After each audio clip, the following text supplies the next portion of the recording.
దేవుని పరిశుద్ధ నామానికి మహిమ కలుగునుగాక. మన ప్రభువును ప్రియరక్షకుడైన యేసుక్రీస్తు శ్రేష్టమైన నామంలో నేటి ఈ వేకుజామున జూమ్ సెషన్ కు హాజరైన ప్రతి ఒక్కరికి కూడా నా హృదయపూర్వకమైన వందనాలు తెలియజేస్తా ఉన్నాను. అదే రీతిగా ఈ రోజున వాక్య పరిచర్య చేయటానికి నన్ను ప్రేమతో మీ మధ్యలోనికి ఆహ్వానించిన జీడీఓపీ టీం అంతటికి కూడా నా కృతజ్ఞతలు తెలియజేస్తా ఉన్నాను. ఒక మాటను ధ్యానం చేసుకుందాం. హెబ్రీలకు రాసిన పత్రిక 10వ అధ్యాయము 9వ వచనాన్ని చదువుతూ ఉన్నాను, గమనించండి. దేవా, నీ చిత్తమును నెరవేర్చుటకే నేను వచ్చి ఉన్నాను. ప్రార్థన. మమ్మల్ని అతిమిక్కిలిగా ప్రేమించిన మా ప్రియ పరలోకపు తండ్రి, ఈ వేకుజామున మీ సన్నిధిలో ఉండటానికి నైనా మీరు సహాయము చేశారు. స్తోత్రాలు రాజా. సమీప దూర ప్రాంతాల నుంచి మేమందరము ఈ రీతిగా జూమ్లో ఏకీభవించడానికి సహాయము చేశారు. ప్రభా, మీరు ఏర్పాటు చేసిన ఈ లేఖనాలను బట్టి స్తుతిస్తూ ఉన్నాం. వాటిని మా వెనుకడిలో దీవించండి. మా సమయాన్ని దీవెనకరంగా మార్చండి. మీ కృపకు అప్పచెప్పుకుంటూ ఉన్నామయ్యా. రాజా, ఈ లేఖనాల్లోని సత్యాలను గ్రహించలాగున మా హృదయాలను తెరవండి. రాజా, అల్పుడైన నన్ను మరుగు చేయండి. మీ ఆత్మచేత నింపి వాడుకోమని బతిమాలుకుంటూ ఉన్నాం. సమస్తాన్ని మీ స్వాధీనంలో ఉంచుకొనండి. మీకే మహిమలు ఆరోపిస్తూ యేసయ్య పరిశుద్ధ నామంలో అడిగి వేడుకుంటున్నాము పరమ తండ్రి, ఆమేన్. ప్రభునందు ప్రియ సహోదరి సహోదరులారా, చదవబడిన మాటలు చాలా శ్రద్ధగా గమనించండి. హెబ్రీలకు రాసిన పత్రిక 10వ అధ్యాయము 9వ వచనంలో ఈ రీతిగా ఉంది. దేవా, నీ చిత్తమును నెరవేర్చుటకే నేను వచ్చి ఉన్నాను అని రాయబడింది. దేవుని చిత్తానుసారమైన జీవితాన్ని కలిగి ఉండాలని ప్రతి విశ్వాసి కూడా ఆశించాలి. యథార్థమైన క్రైస్తవుని ఆకాంక్ష ఏంటంటే దేవుని చిత్తాన్ని నెరవేర్చటమే. తను చేస్తున్న ప్రతి పని, తీసుకునే ప్రతి నిర్ణయం, అలాగే తన జీవితంలో ఎదురవుతున్న ప్రతి అనుభవం కూడా దేవుని చిత్తానుసారంగా ఉండాలని ప్రతి విశ్వాసి కూడా గ్రహించాలి. ఆ రీతిగా చూడగలిగితే ప్రియ సహోదరి సహోదరులారా, మనమే కాదు, యేసుక్రీస్తు ప్రభువారు కూడా ఈ లోకానికి కేవలము దేవుని చిత్తాన్ని నెరవేర్చటానికే వచ్చారు. తండ్రితో ఉండవలసిన భాగ్యాన్ని, ఆయనతో ఉంటున్న భాగ్యాన్ని కూడా విడిచిపెట్టుకుని తనను తాను పేద నరునిగా ఈ లోకానికి వచ్చి తనను తాను రిక్తునిగా మార్చుకొని మనందరి కోసం, మనందరి పాపాల కోసం ఆయన సిలువలో మరణించారు. అందుకని గమనించండి, యేసుక్రీస్తు ప్రభువారు తండ్రి చిత్తాన్ని నెరవేర్చటానికే వచ్చారు. దేవుని కుమారుడిగా ఉండి తన ఇష్టాన్ని కాకుండా దేవుని ఇష్టాన్ని లేదా దేవుని చిత్తాన్ని మాత్రమే యేసుక్రీస్తు ప్రభువారు నెరవేర్చారు.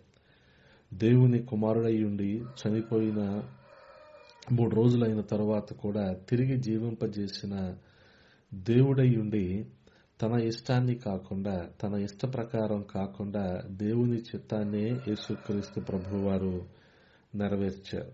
మరి మన సంగతి ఏంటి?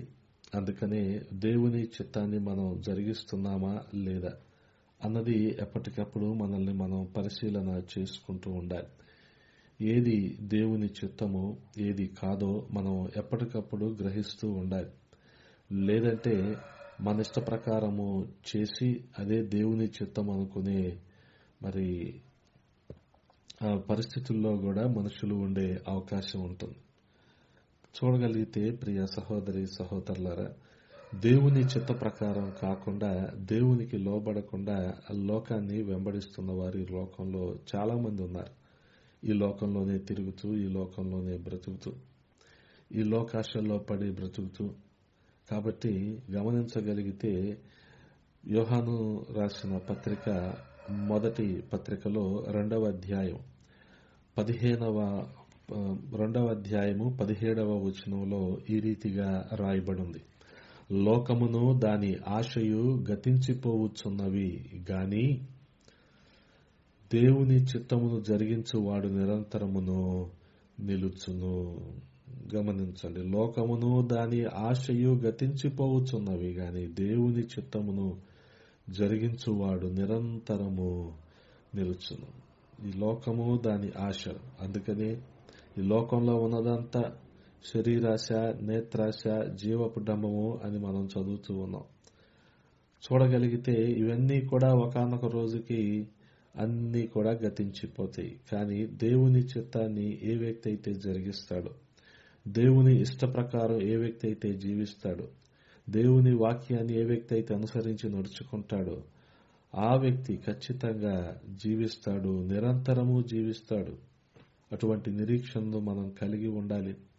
అంత మాత్రమే కాదు, దేవుని చిత్తాన్ని జరిగించాలన్న ఆకాంక్ష కూడా మనలో ఉండాలి. దేవుని చిత్త ప్రకారం చేస్తే లోకం, లోకాశలు ఇవన్నీ గతించిపోయినా సరే దేవుని చిత్త ప్రకారం చేసిన వారు మాత్రం ఖచ్చితంగా అలా నిలబడతారు అని రాయబడి ఉంది.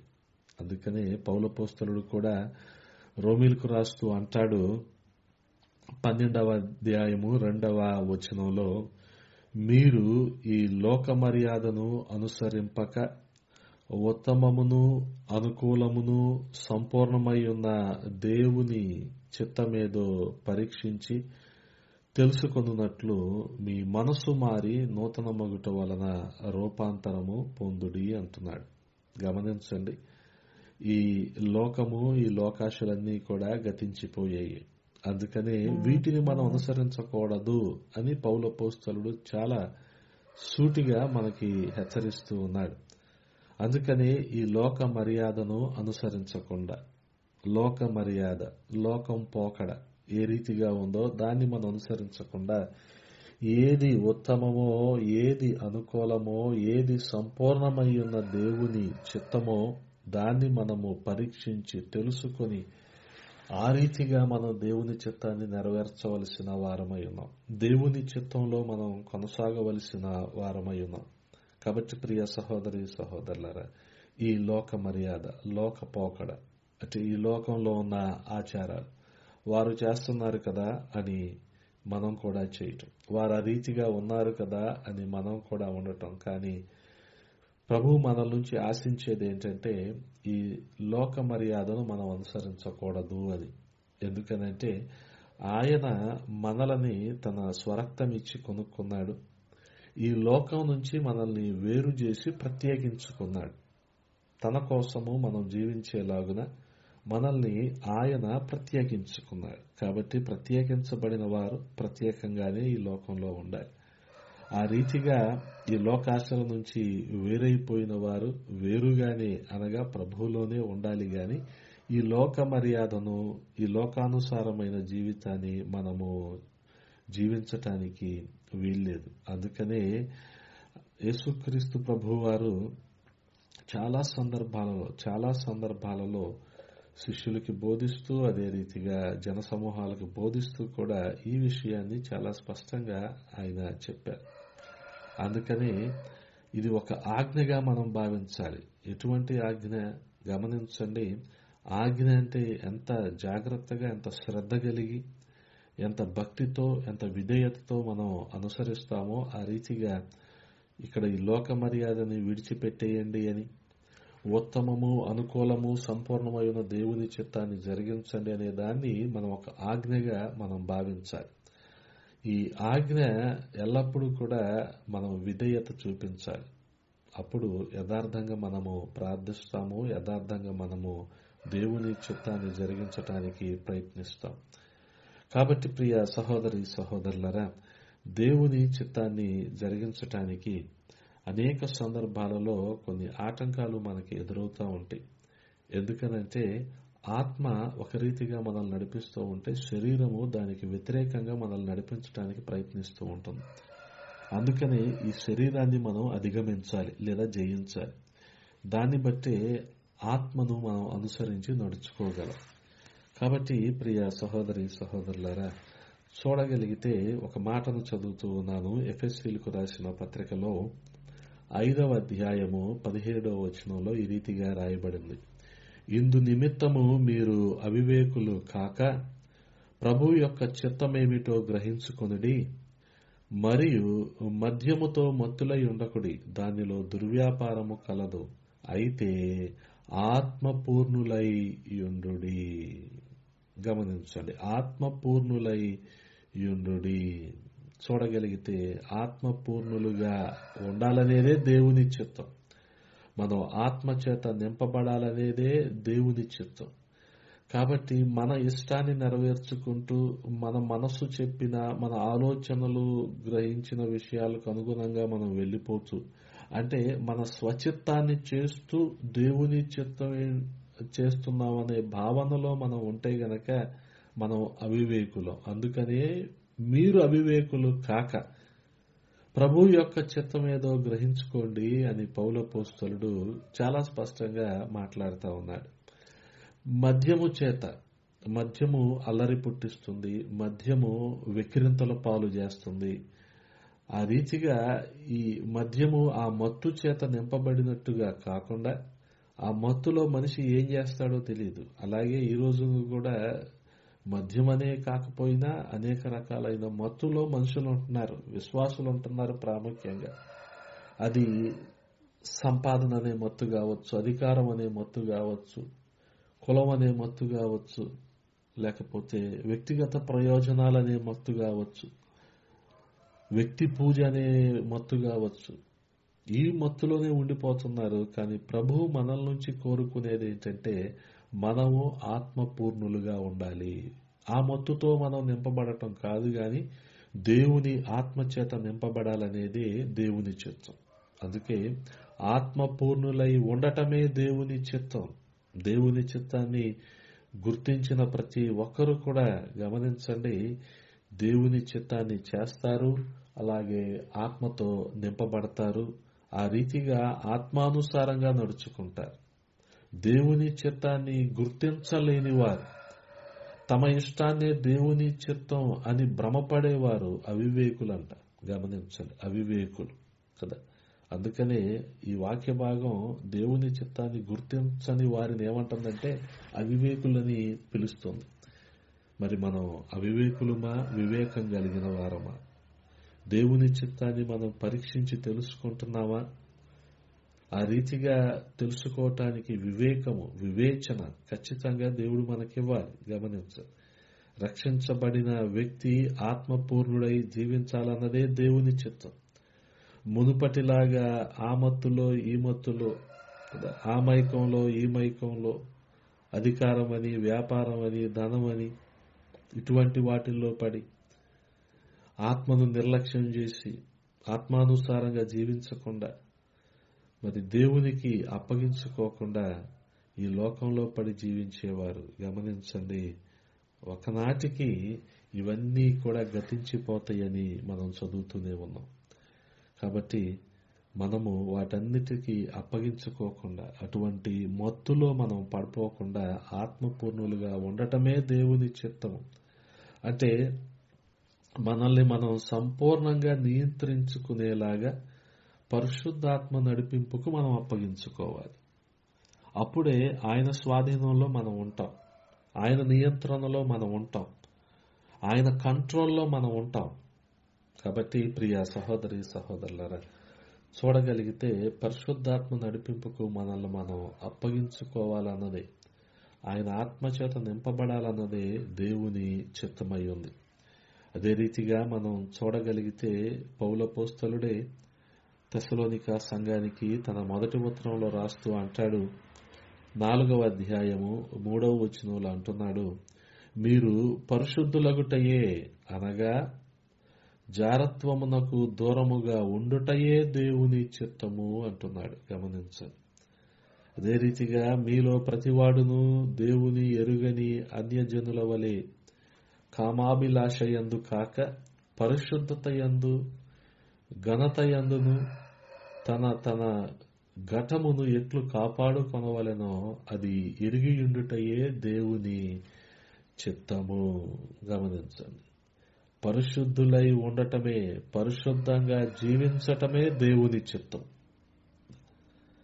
ఆ రీతిగా ప్రభు మనల్ని ఎలాగైతే తన స్వరక్తమిచ్చి కొనుక్కున్నాడో, ఈ లోకం నుంచి వేరు చేశారో, ఆ రీతిగా పరిశుద్ధత కలిగి, పవిత్రత కలిగి, యథార్థత కలిగి జీవించటమే దేవుని చిత్తం.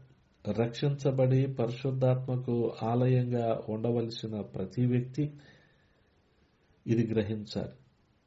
ఎందుకనంటే ఈ లోకం నుండి వేరై, ఈ లోక మర్యాదను అనుసరించకుండా తమను తాము పరిశుద్ధపరుచుకొని, తమను తాము ప్రభువుకు సమర్పించుకొని, అందుకే ప్రియ సహోదరి సహోదరులారా, రక్షించబడి పరిశుద్ధాత్మ నివాసంగా మార్చబడిన వ్యక్తి హృదయంలో పరిశుద్ధత నియమం నాటబడుతుంది.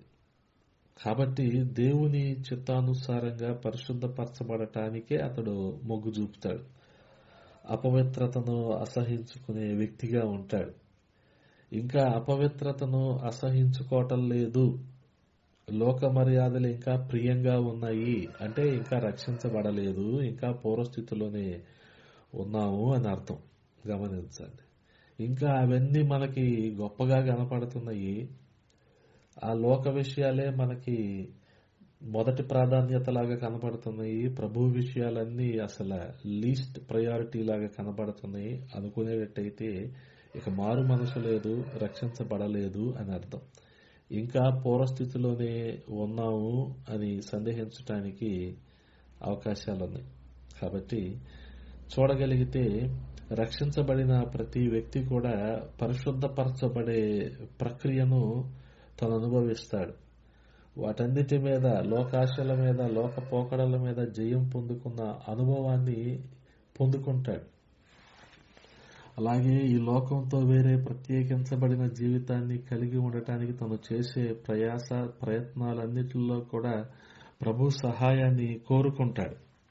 కాబట్టి ప్రియ సహోదరి సహోదరులారా, అటువంటి నూతనత్వం, అటువంటి అనుభవం, అందుకని పౌలపోస్తులు అంటున్నాడు కదా, మీరు ఆయన చిత్తమేదో గ్రహించి తెలుసుకున్నట్లు మీ మనసు మారి నూతనమగుట వలన మీరు రూపాంతరం పొందండి అంటున్నాడు. కాబట్టి ప్రియ సహోదరి సహోదరులారా, రక్షించబడినప్పుడు వ్యక్తికి ఇవ్వబడిన నూతన హృదయం నీతిని ప్రేమించి భక్తిహీనతను ద్వేషించే హృదయం అన్నమాట. అదే రూపాంతరపరచబడటం. రక్షించబడినప్పుడు ప్రతి వ్యక్తి కూడా రూపాంతరపరచబడి నీతిని ప్రేమిస్తాడు, భక్తిహీనతను ద్వేషిస్తాడు. ఆత్మను ప్రేమిస్తాడు, శరీరాన్ని ద్వేషిస్తాడు. అనగా ఆత్మక్రియలను ప్రేమిస్తాడు, శరీర కార్యాలను ద్వేషిస్తాడు.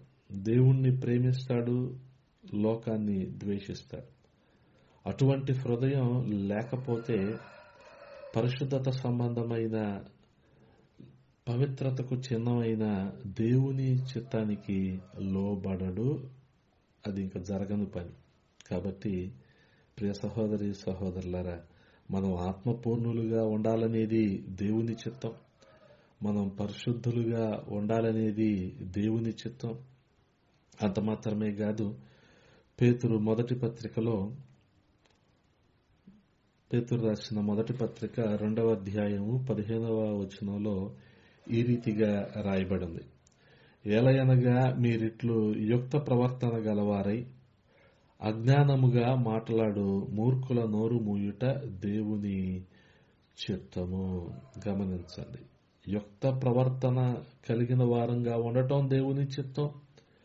అజ్ఞానంగా మూర్ఖుల్లాగా దేవుని వ్యతిరేకించి మాట్లాడే వారి నోరు మూయటం కూడా దేవుని చిత్తం. అంటే యుక్తమైన ప్రవర్తన కలిగిన వారం అంటే మంచి సాక్ష్యాన్ని కలిగి ఉండటమే దేవుని చిత్తం. యుక్తమైన ప్రవర్తన, గమనించండి, అంటే దేవునికి అంగీకారమైన ప్రవర్తన, దేవునికి యోగ్యమైన ప్రవర్తన, అంతేగాని మనుషులను సంతోషపెట్టే ప్రవర్తన కాదు. గమనించాలి, మనుషులను సంతోషపెట్టే ప్రవర్తన. అందుకే చూడగలిగితే మనుషుల్ని సంతోషపెట్టేవారు వారి ప్రయాస అంతా కూడా ఎంతసేపు మనుషుల మెప్పు కోసమే. కానీ దేవుణ్ణి సంతోషపెట్టేవారు మాత్రమే దేవుని మనసు, దేవుని ఆలోచన, దేవుని హృదయాన్ని కలిగి ఉంటారు. వారే దేవుని చిత్తాన్ని చేస్తారు. కాబట్టి గమనించండి, ఇతరుల ఎదుట మనం కలిగి ఉండవలసిన మంచి సాక్ష్యం, అదే యుక్తమైన ప్రవర్తన. మాదిరికరమైన జీవితం, అదే యుక్తమైన ప్రవర్తన. అటువంటి సాక్ష్య జీవితాన్ని మనం కలిగి ఉండాలనేదే దేవుని చిత్తం.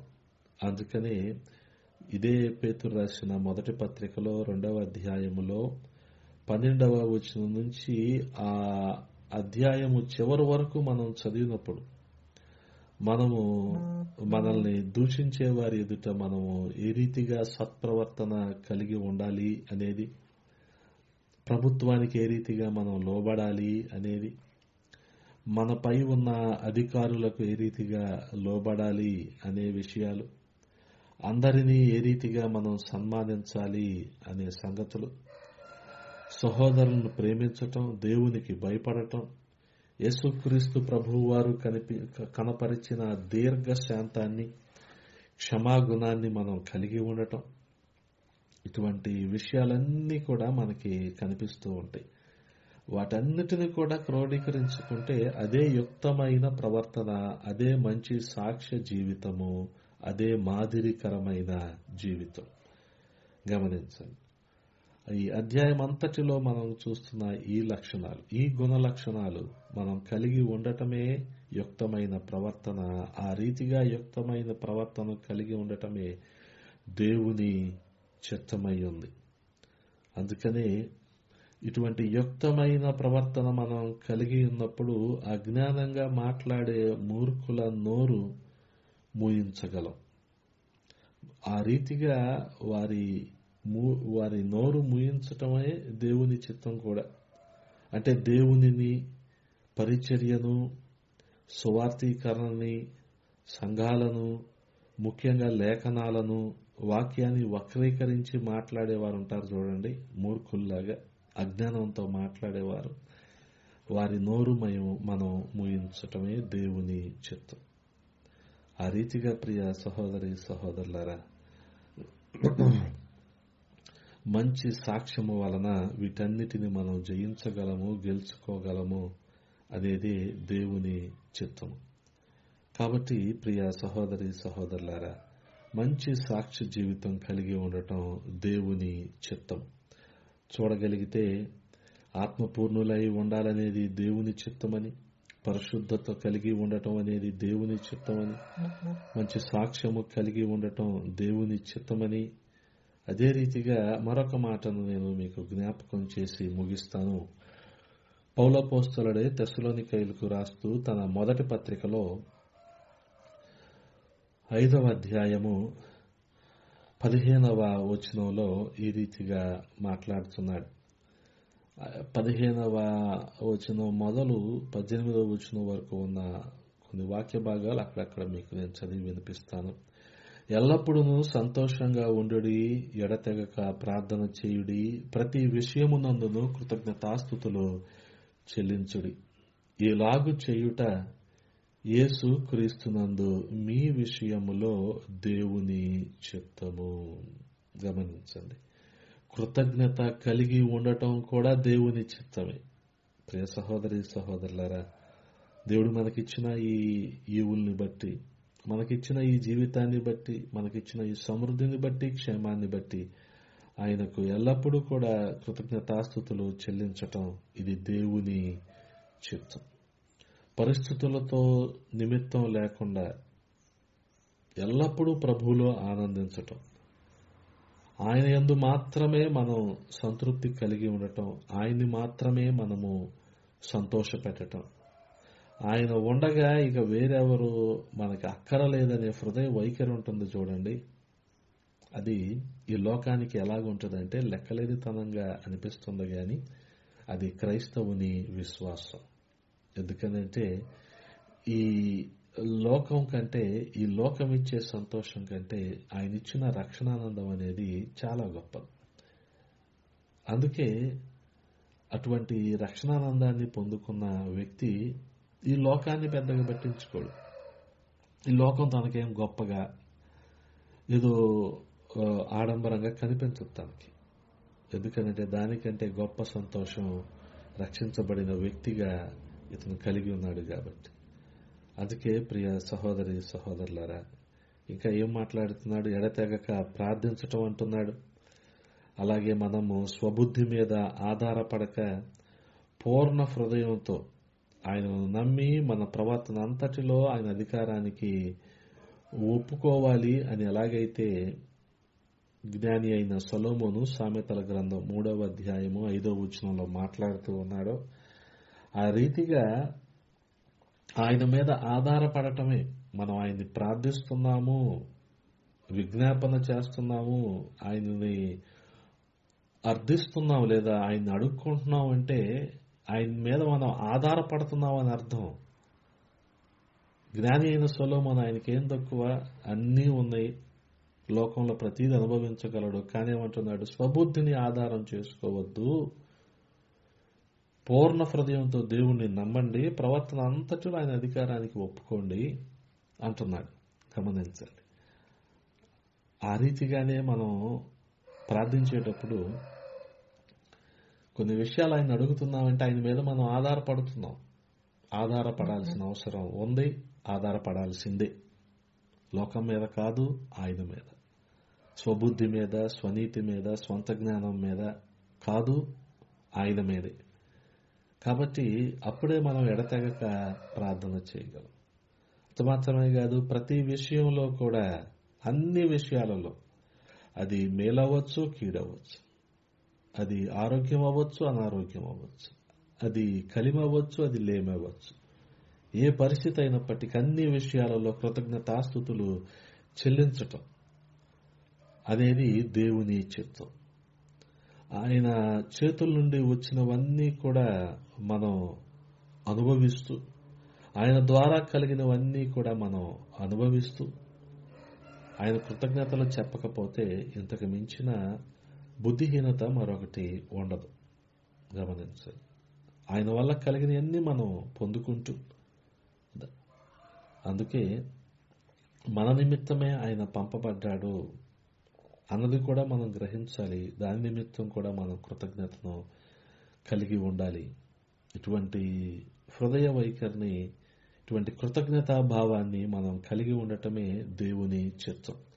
అందుకే యేసుక్రీస్తు ప్రభువారు కూడా మత్తయి సువార్త 7వ అధ్యాయము 21వ వచనంలో అంటున్న మాట ఏంటంటే, ప్రభువా ప్రభువా అని నన్ను పిలుచు ప్రతివాడును పరలోక రాజ్యములో ప్రవేశింపడు గాని పరలోకమందున్న నా తండ్రి చిత్త ప్రకారము చేయువాడే ప్రవేశించును.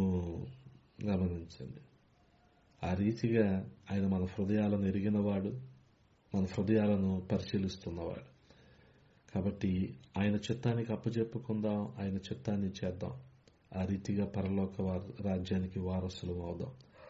ఆత్మపూర్ణులై, పరిశుద్ధత కలిగి, మంచి సాక్ష్యము కలిగి, కృతజ్ఞత కలిగి ఉండటమే దేవుని చిత్తం అని గ్రహించిన మనం, ఇంతకీ మనం దేవుని చిత్తాన్ని చేస్తున్నామో లేదో ఎప్పటికప్పుడు మనల్ని మనం పరిశీలించుకుంటూ, ఆయన చేతులకు అప్పజెప్పుకుంటూ ఆయన్ని సంతోషపెట్టేవారిగా ఉందాం. అటువంటి కృప దేవాది దేవుడు మనందరికీ దయచేయునుగాక. ఆమేన్. ప్రార్థన చేసుకుందాం. పరిశుద్ధుడా, ప్రేమ కలిగిన తండ్రి, ఈ ఉదయకాల సమయంలో కొద్ది మాటలు ధ్యానించడానికి నాయన మీరు కృపనిచ్చారు. స్తోత్రాలు. మీ చిత్తాన్ని చేసేవారంగా మేము ఉండాలని ప్రభా మీరు మాకు బోధించారు. రాజా, మా మీద మేము ఆధారపడకుండా మీ మీద ఆధారపడి మిమ్మల్ని మాత్రమే సంతోషపెట్టేవారంగా మేము ఉండటానికి నాయన సహాయము చేయండి. ఆత్మపూర్ణులుగా, పరిశుద్ధమైన జీవితాన్ని కలిగి, సాక్ష్యము కలిగి, కృతజ్ఞత కలిగి జీవిస్తూ మీ చిత్తాన్ని జరిగించే వారంగా మమ్మల్ని ఉంచమని బతిమాలుకుంటూ ఉన్నాం. ఈ జూమ్లో ఏకీభవిస్తున్న ప్రతి ఒక్కరిని నైనా మీరు దీవించండి, ఆశీర్వదించండి. వారి ప్రయాస అంతటిలో మీరు తోడుగా ఉండండి.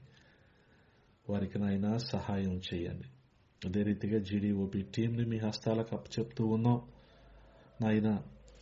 అనేక విషయాలలో ప్రభా మీ పరిచర్యలో నాయన వీరు కొనసాగుతూ ఉండగా వారికి అవసరతలన్నిటిలో మీరు సహాయము చేయండి. టీం అంతటిని మీరు దీవించండి, ఆశీర్వదించండి. ముఖ్యంగా నాయకులు దేవరాజయ్య గారిని మీ హస్తాలకు అప్పచెప్తూ ఉన్నాం. వారికి దీర్ఘాయును దయచేయండి, మంచి ఆరోగ్యాన్ని, శక్తిని, బలాన్ని ఇవ్వండి. అనేక ప్రాంతాలలో ప్రభా జీడీఓపీ నినాదాన్ని ఈ ప్రార్థనా ఉద్యమాన్ని అనేకులకు పరిచయం చేయటేక అనేకులను ప్రార్థనలో బలపరచడానికి నాయన మీరు నిలబెట్టిన విధానాన్ని బట్టి స్తుతిస్తూ ఉన్నాం. ఇంకనూ పరిచర్యలు ముందుకు కొనసాగనించనివ్వండి. మీ కృపకప్పు చెప్పుకుంటూ అల్పునైన నేను చేసిన ప్రార్థన మీరు ఆలకించమని యేసయ్య పరిశుద్ధ నామంలో అడిగి వేడుకుంటున్నాము తండ్రి. ఆమేన్.